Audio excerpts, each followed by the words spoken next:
सुप्रभात मित्रों।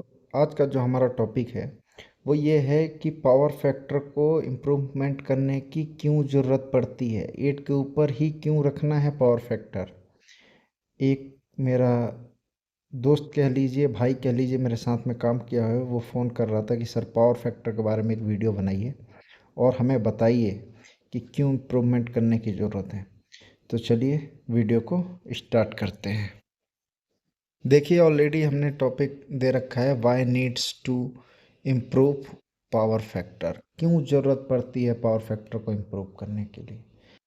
ज़्यादातर आप इंडस्ट्रीज़ में देखोगे कि पावर फैक्टर को इम्प्रूव करने के लिए एपीएफसी पैनल का हम यूज करते हैं।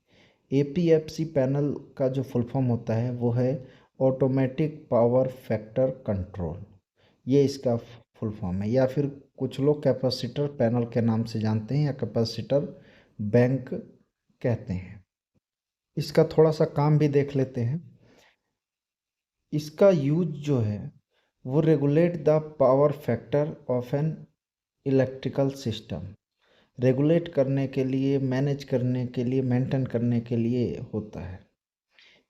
जो इस एपीएफसी आपका पैनल है उसका। अब हम मेन मुद्दे पे चलते हैं कि क्यों ज़रूरत है।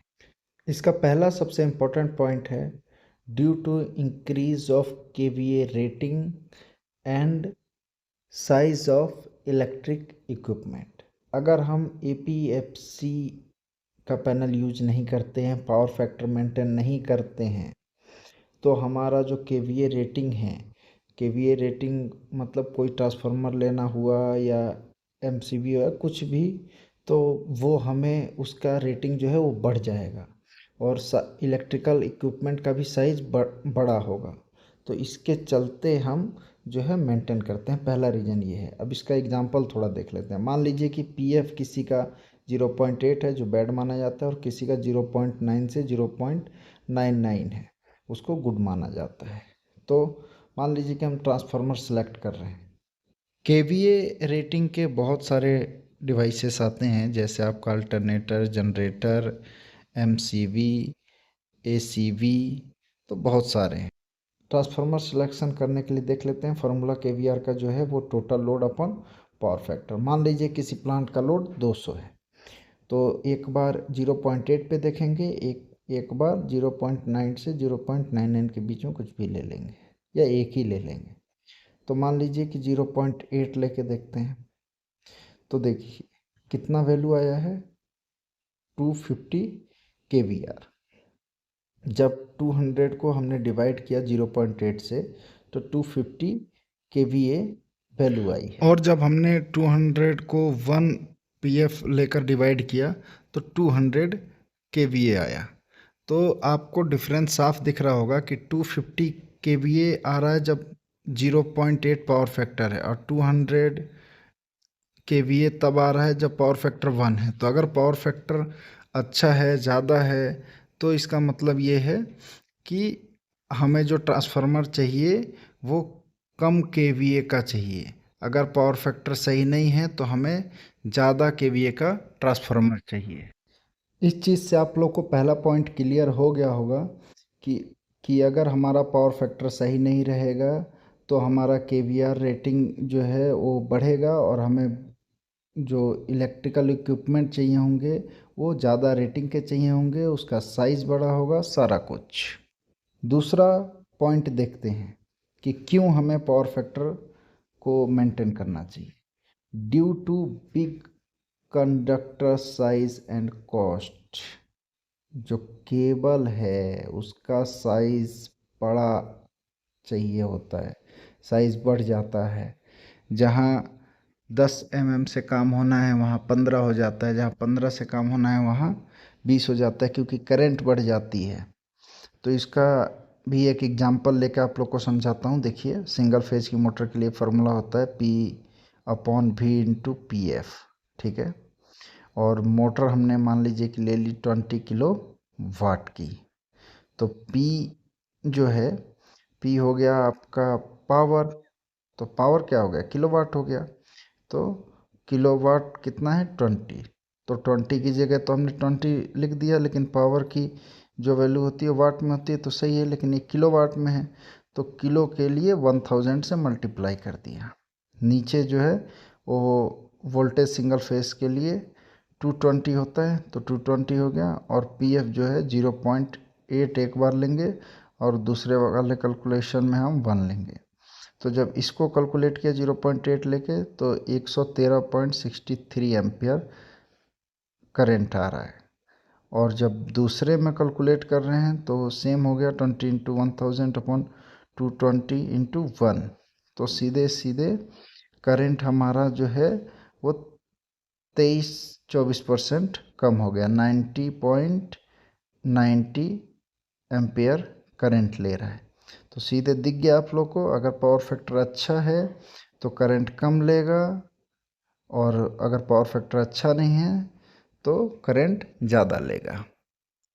तीसरा और बहुत इम्पोर्टेंट पॉइंट है plenty from electrical supply company.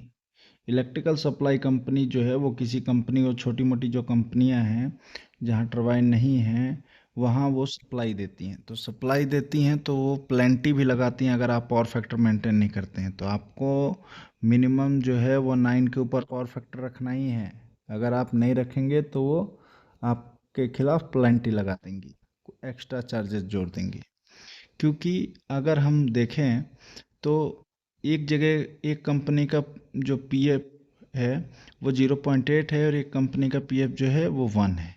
1 वाले का 90.90 एम्पियर करंट आ रहा है और 0.8 वाले का 113.63 एम्पियर करंट दिखा रहा है। ठीक है, यहाँ भी हमने ऊपर वाला ही ले लिया तो सीधे 24 का गैप है। तो सेम प्लांट की एक दोनों की कैपेसिटी है। वैसे तो बहुत बड़े बड़े रहते हैं, ये तो मैंने एक मोटर का नॉर्मल कैपेसिटी लिया है, प्लांट में तो बहुत बड़े बड़े लगे रहते हैं। तो ये समझिए कि अगर छोटे से प्लांट में इतने का गैप आ जा रहा है 24 एम्पियर का, तो अगर बड़े प्लांट रहेगा तो पावर फैक्टर के चलते कितना कितना गैप रहेगा। तो इसी तीसरे पॉइंट के चलते बहुत सारे जो प्लांट्स हैं, कंपनीज हैं, वो पावर फैक्टर को मेंटेन करते हैं प्लांटी लगने के डर से। और आप देख ही रहे हैं कि छोटे से में सीधे 24 का 23 का गैप आ जा रहा है एम्पेयर का, तो बड़े बड़े प्लांटों में तो बहुत ज़्यादा गैप रहेगा। अब हमारा चौथा पॉइंट है और लास्ट पॉइंट है, पावर फैक्टर को इम्प्रूव क्यों करना चाहिए। क्योंकि अगर इम्प्रूव नहीं करेंगे तो लो इफ़िशेंसी हो जाएगी, और सेफ्टी भी हमें इम्प्रूव करना रहता है तो इसलिए भी पावर फैक्टर का इम्प्रूव करते हैं, लो इफ़िशेंसी के लिए और इम्प्रूव सेफ्टी के लिए, सेफ्टी इम्प्रूव करने के लिए। तो सबसे पहला क्या दिक्कत है, इक्विपमेंट लाइफ रिड्यूस। अगर पावर फैक्टर हम मेंटेन नहीं करेंगे तो जो इक्विपमेंट है उसकी लाइफ जो है वो रिड्यूस हो जाएगी, चाहे वो कोई सा भी इक्विपमेंट हो। ठीक ठीक है। इफ़ पी एफ इज़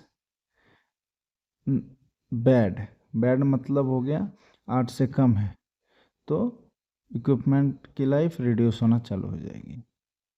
कब चालू होगी, जब पीएफ सही नहीं रहेगा, इफ़ पीएफ इज़ बैड।